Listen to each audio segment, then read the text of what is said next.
All right, this one's called Step 3, Not One and Done.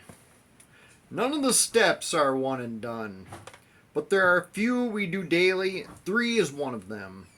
Step 3 includes steps 1 and 2. Step 1, we admitted that we were powerless over our problems and that our lives had become unmanageable. We need to admit that daily. Step 2, we came to believe that a power greater than ourselves could restore us to sanity. We need to believe that daily. Step 3, we made a decision to turn our wills and our lives over to the care of God. We need to decide to do this daily. 1, admit. 2, believe. 3, decide.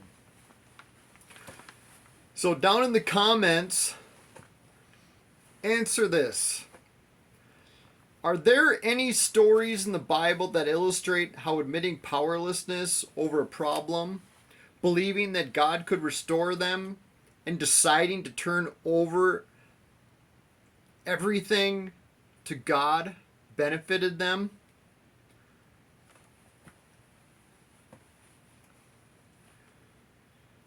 Well, I'll just answer. One that comes to mind is David when he goes down to his brothers after Jesse tells him to bring them lunch. They're at the battlefield. Goliath has been coming out daily.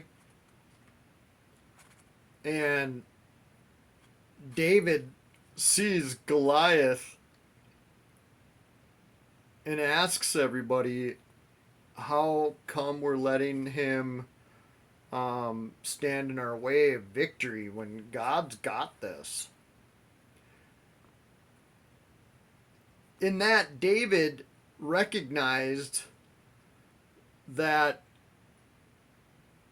it needed God. That situation required God for victory. So he was powerless in his own. And he even gives examples of how God helped him when he was tending sheep kill bears. He didn't do it in his own power. He did it. He recognized that it was God's power that allowed him to kill a bear.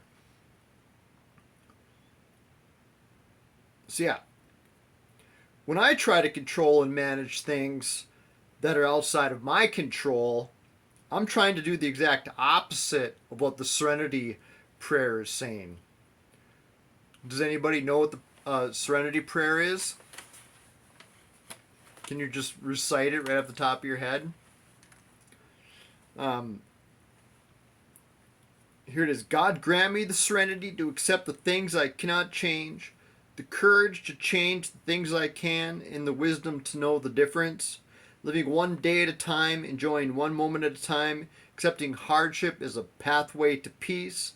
Taking as Jesus did this sinful world as it is, not as I would have it, trusting that you will make all things right if I surrender to your will, so that I may be reasonably happy in this life and supremely happy with you forever in the next. Now, this isn't in the Bible. It was written by a Christian theologian, Reinhold Niebuhr, 1892-1971, but it is based on several biblical principles out of Philippians 4:6-7. Philippians 4:6-7, do not be anxious about anything, but in every situation, by prayer and petition, with thanksgiving, present your requests to God. And the peace of God, which transcends all understanding, will guard your hearts and your minds in Christ Jesus.